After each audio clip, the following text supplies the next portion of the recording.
Hello and welcome to Friday, my friends. Yeah.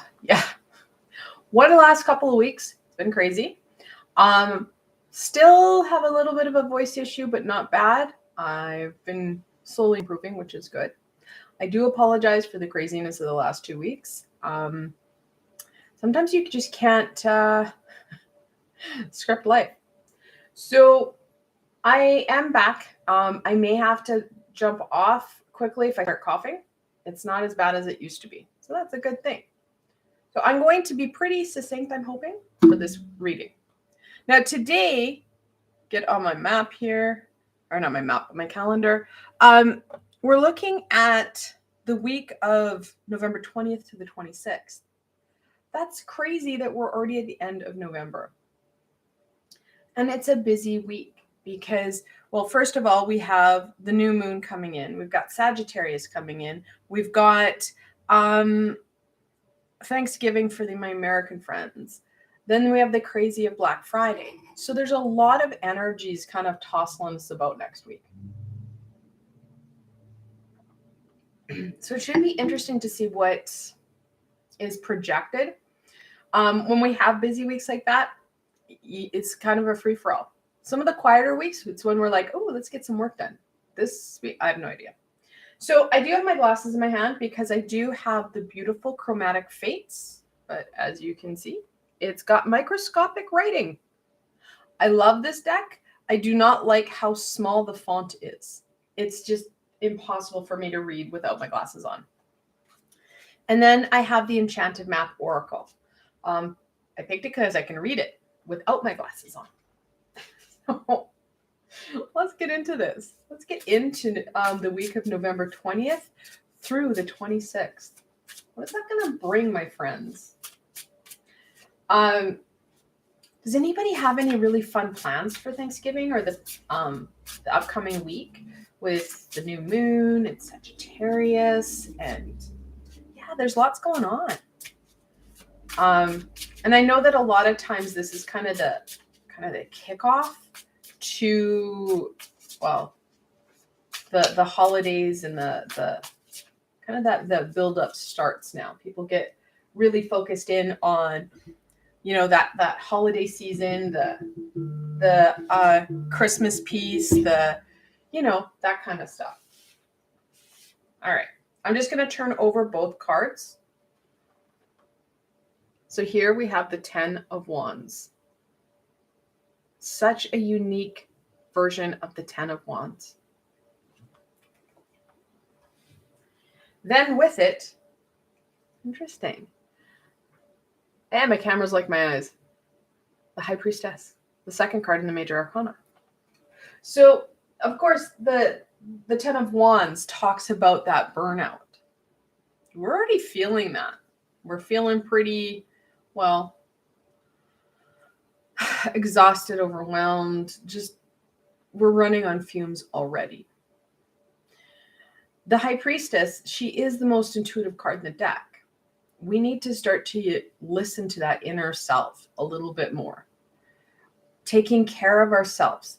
Even though this week does have a lot going on, we need to take care of ourselves more now than ever, because this burnout, this exhaustion is only going to get worse.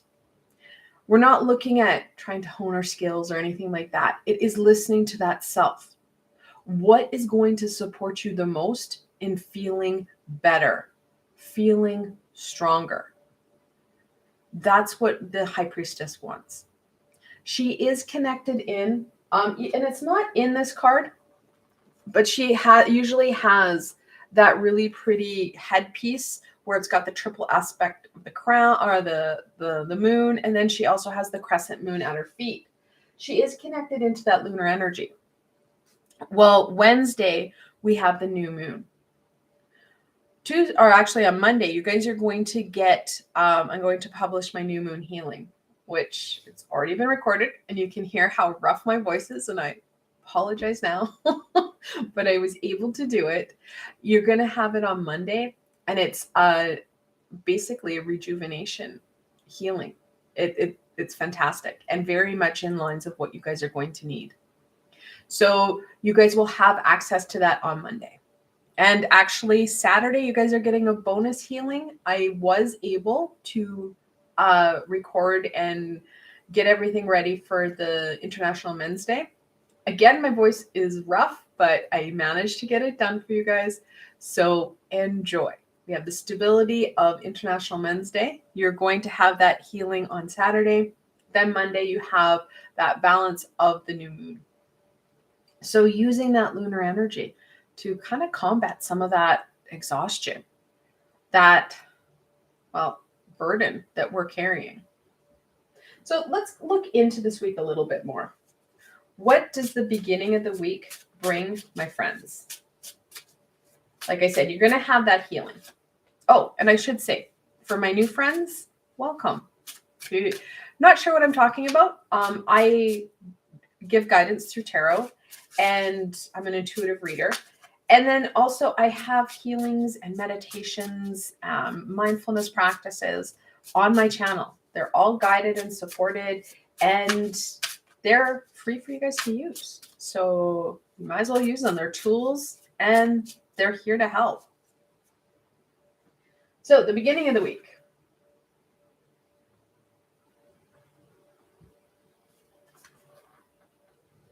Such a pretty card. I love the imagery. I just don't like how small the font is. My brain can't process that anymore.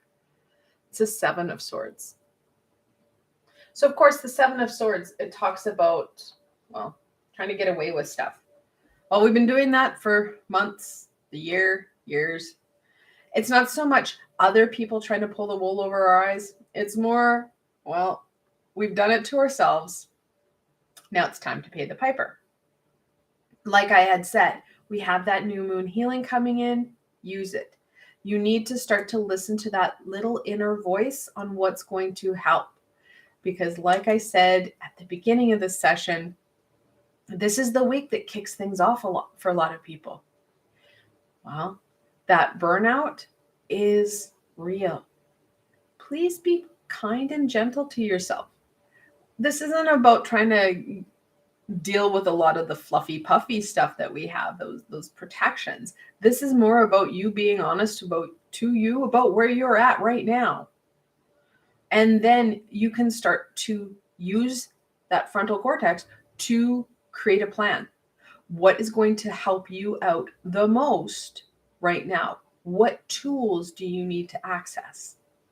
Because the swords are all about that thinking. It's not about the emotion. It's about that thinking.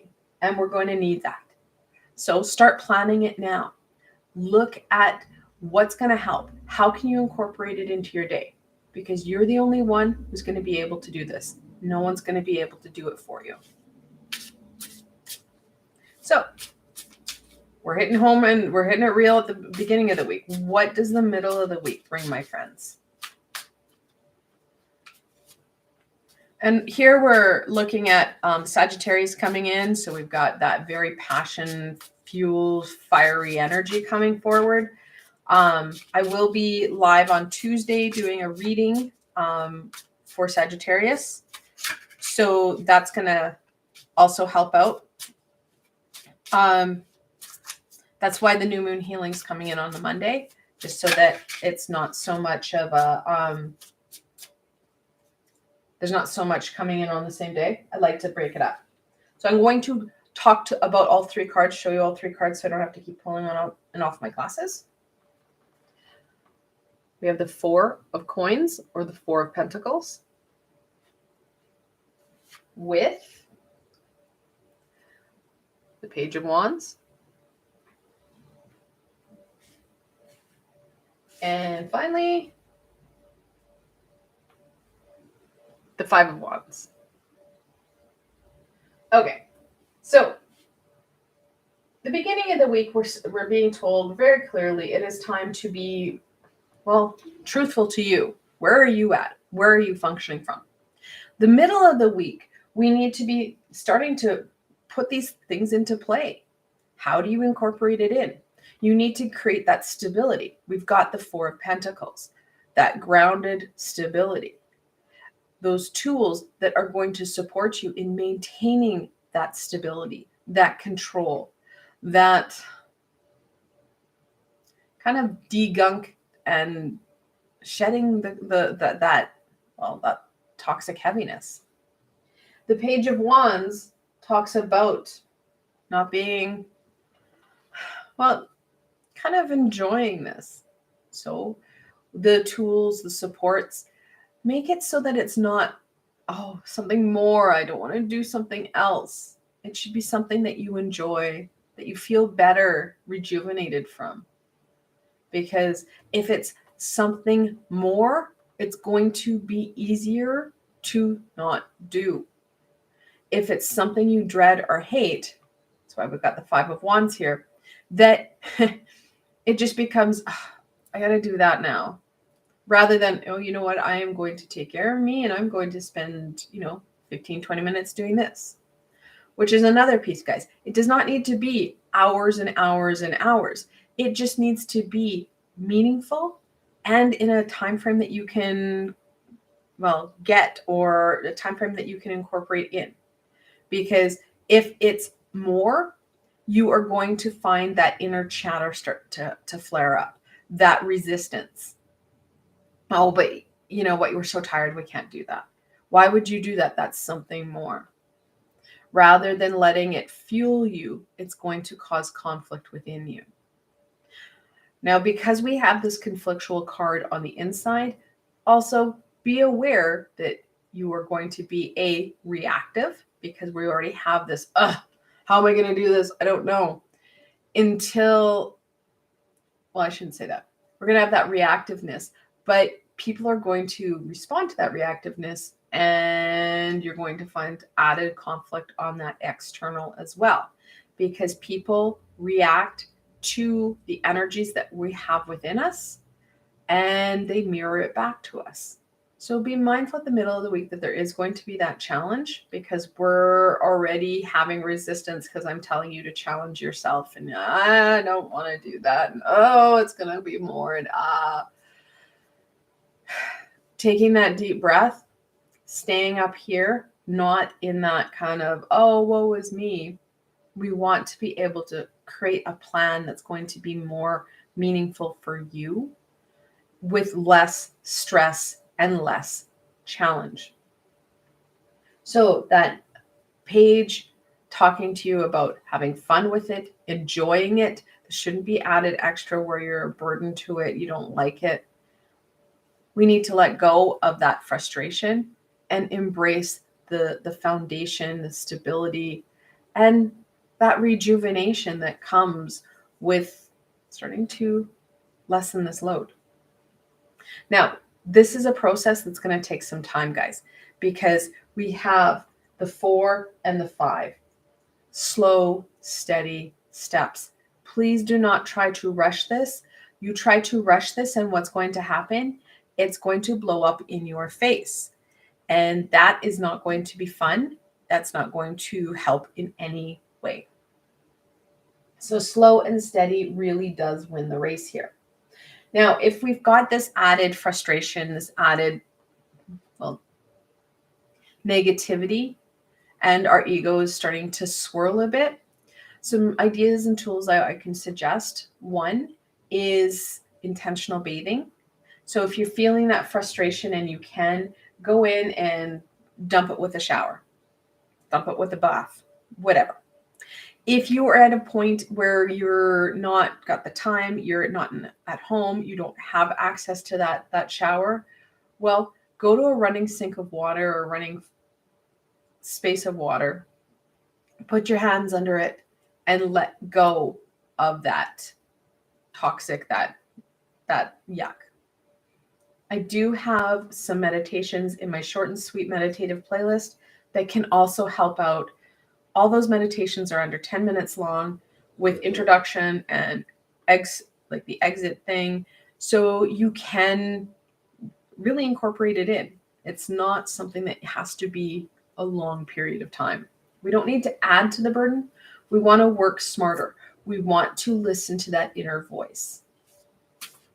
All right, let's go on to the end of the week. What does the end of the week bring, my friends? So this is kind of where we're going to be getting a lot of the challenge again, because we've got Thanksgiving with added expectations and demands. Black Friday that brings in an entire new line of crazy for you and for everybody, as Black Friday actually has a very dark history. So know that those energies are there as well. So you might want to look at doing some protection stuff using, selenite or any red or black crystal to help with that grounding and that protection, so that we're not so swayed and impacted by energies that are on the external. I love it. The 10 of Cups. I love this rendition. I love how it's all about that celebration, and that's really what the 10 is about, and that joy. This is the 6 of Cups. So at the end of the week, as we get into kind of that festive family, friend energy, it's going to be important to enjoy that fun, that celebration, your time with your loved ones. We don't want to be focusing in on that challenge. This is a time where our mind needs to be in that joy, in that fun. Do you remember a time when the holidays were all about that fun? We didn't have as many expectations, as many demands. Well, the 6 of Cups is talking about that. This is what the energy we want to really be attracted to. We really want to intentionally draw in. So limiting some of that baggage that we're dealing with. So if there's a lot of expectation and demand for you over the next, the latter part of the weekend, what I would suggest is at the beginning of the week, start asking for help. Start now asking for the help, so that we're not so burnt out and overwhelmed that at the end of the week, you're like, and I'm done. I'm tapping out. I can't do it anymore. You miss out. And that's going to be a theme that we're going to see as we go into the holidays, because we are able to start to connect in with our family more and more. It's been years since we've had that normal experience. So we need to start to be more mindful of that joy and happiness, that positive time together, rather than the challenges, the expectations, the demands, that heaviness, that kind of toxic energy. Being very clear with that choice. You want the positivity, the laughter, the fun, that love, rather than the 10 and the 5 of Wands. We don't want that. And if you're focusing in on it, you're attracting it to you. You are using the law of karma to your disadvantage. What you're putting out, what you're getting back in. Let's shift it and use it to our advantage. All right, nice segue into what else we can use to our advantage. What other supports and guidance can we share with my friends so they can get the most out of this week and really enjoy this kickoff to the holidays? And even for my friends who are not American, I'm not American, you still can have that fun. You can still bring in that joy and happiness, because a lot of us are already into, okay, let's plan for the holidays.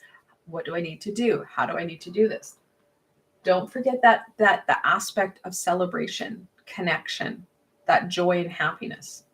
When there was a time where the holidays were about that fun, were about that joy, that laughter, and the crazy antics that happened. Come on, camera. We can read this card, sort of. There you go. Into the unknown. Well, the unknown, it brings us anxiety and fear. Know that we're not going to be able to control the entire situation. A good reminder for some of us that control is false. You are not going to get your perfect whatever. Thanksgiving, Christmas, holidays, whatever. We need to be open to whatever this looks like in whatever format it comes into. Because if we're trying to control and micromanage everything, we are going to burn out faster. That flame burns wildfire, and you are going to feel that pain. Additionally, You're adding in added conflict with others because your ideal experience is not their ideal experience. So letting go of some of that false control and being okay with that unknown and being okay with allowing other people's light to start to shine. That exploration, that fun that can happen during the holidays. Solitude. This card is not saying, oh, well, just because you can't have it your way, I'm not going to do it. No. It reminds you that balance is going to be key.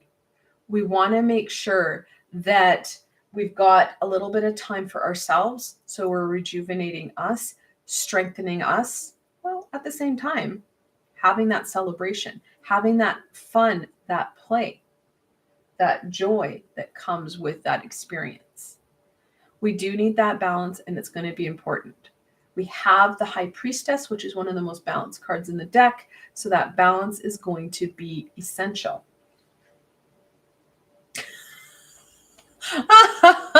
I laugh. Balancing act. Just in case I wasn't clear, or you're like, nah, she's just making that up. Balancing act. It is a balancing act. And your emotions are going to be pretty fluid. We've got lots of cups, lots of intuition, lots of emotional energy. So just be mindful of where that energy is flowing. And again, what you're attracting. Use the law of karma to your advantage. I love it. Education. Not so much that you're going to go to school this week. Not really. It's more about retraining you as to, well, what you need. We haven't been listening to that inner voice. We haven't been listening to us. It's going to be an important lesson to learn that we do need to listen to that little voice. We need to take that time for us, because if we don't, it's when we're starting to really feel that pain, really feel that challenge. Now, I did notice as I was going through, we do have an oracle deck that uses numbers. Not all oracle decks do. 7. 7 of Swords. In angel messages, when you have that multiple 7, the angels are telling you that though it may be a challenge, there's positive things coming your way. So stay truthful to that. Double 10s. The angels are telling you that this is a big experience for you, a major issue, if you will, that we need to be working through. It's an ending and a beginning. Messages are hidden in plain sight. I'm just seeing if I've got any others, and it does not look like it. And it is about slowing down and being present for them. Part of that education. We need to kind of retrain our brain on how and what is going to be important for us. I want to thank you guys so much for your patience and so much for joining me. It's been a crazy couple weeks for me, and I'm hoping to kind of get a little bit more of a stable routine going again now that I can talk. Yay. And I can't wait to see what December is going to bring us. Now, if you did like this session, please give it a thumbs up, as it does help people find me on the sea of YouTube. But more importantly for you guys, don't forget to subscribe and hit that bell. I've got, as you heard, more guidance, support, and tools coming forward. And you don't want to miss any of it. The best way to stay connected, of course, is through subscribing and hitting that bell, so you know when I'm live and when I've posted. Also, if you want an added layer of support, I do have a Ko-fi and Patreon page. I do have the links below, and you can go check them out. Again, I want to thank you for joining me this week, and I hope that this really helped you to understand how you can get the most out of next week. Until tomorrow, my friends. All right.